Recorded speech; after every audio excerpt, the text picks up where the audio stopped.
નમસ્કાર દર્શક મિત્રો, अब तकના વિશેષ અહેવાલમાં આપનું સ્વાગત છે। આજનો આપણો કરંટ ટોપિક છે ગર્ભ સંસ્કારથી પ્રેગ્નન્સી સુધીની જે આપણે વાતાવરણ હોય છે, ઘરની અંદરનું પારિવારિક વાતાવરણ। જ્યારે એક સ્ત્રી ગર્ભધારણ કરે છે ત્યારે એને કઈ કઈ બાબતોનું ધ્યાન રાખવું જોઈએ, કયા પરિવારનો માહોલ પણ આની અંદર ક્યાંક ને ક્યાંક ખૂબ જવાબદાર હોય છે। જ્યારે એક સ્ત્રી ગર્ભધારણ કરે છે, સ્ત્રી જ્યારે ગર્ભધારણ કરે છે ત્યારે માત્ર બાળકનો જન્મ પૃથ્વી પર નથી થતો, પરંતુ એક સ્ત્રી છે તે મા તરીકે તેનો પુનર્જન્મ થાય છે। ત્યારે अब तकના આ પોઝિટિવ વિચાર સાથે આજે આપણી સાથે રાજકોટ ગાયનેક સોસાયટીના પ્રમુખ દર્શનાબેન પંડ્યા પણ જોડાયા છે। દર્શનાબેન, આપનું अब तकમાં હાર્દિક સ્વાગત છે।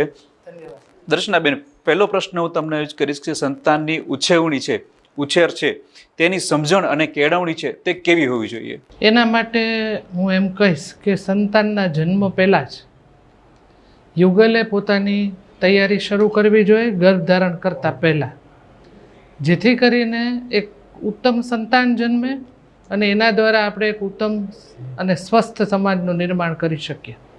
ડૉક્ટર તરીકે એમ કહું તો ગર્ભધારણ કરતાં પહેલાં સ્ત્રીએ અને પુરુષ એટલે કે યુગલે બંનેએ પોતાના બેઝિક બ્લડ રિપોર્ટ, જેમ કે હિમોગ્લોબિન છે, બ્લડ ગ્રુપ છે, ખૂબ અગત્યનું છે એ થેલેસેમિયા છે, કપલે બંને થેલેસેમિયાનો રિપોર્ટ કરાવવો જોઈએ।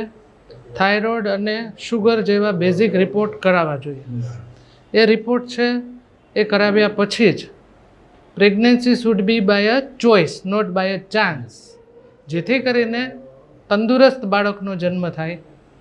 દરેક સ્ત્રીએ, અને હવે તો અમે હસબન્ડને પણ આપીએ છીએ કે પ્રેગ્નન્સી પ્લાન કરતાં પહેલાં ફોલિક એસિડ અને અમુક ફર્ટિલિટી વિટામિન્સનું સપ્લિમેન્ટ લેવું જોઈએ। આ મેડિકલ જે કહેવાય એંગલની વાત થઈ। જો પરિવારના વાતાવરણની વાત કરું તો પરિવારનું વાતાવરણ પણ આ સમયે ખૂબ પોઝિટિવ અને સુંદર હોવું જોઈએ, જેથી ગર્ભાવસ્થા દરમિયાન જે સ્ત્રી છે એને પણ કોઈ પણ પ્રકારના કોમ્પ્લિકેશન આવતા આપણે અટકાવી શકીએ।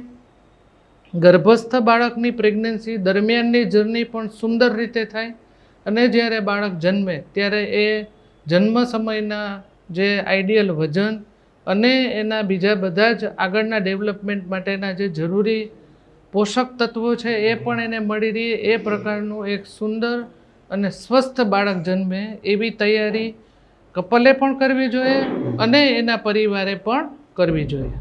ચોક્કસથી તો આપણે વાત કરી ટેકનોલોજીની, અત્યારે ઘણી બધી એવી ટેકનોલોજી આવી ગઈ છે જેથી આપણે આપણા બાળકને જોઈ શકીએ, આપણે બાળક સ્પર્શ કરી રહ્યું છે, બાળક અંદર શું ફીલ કરી રહ્યું છે, એવી અત્યારે ઘણી બધી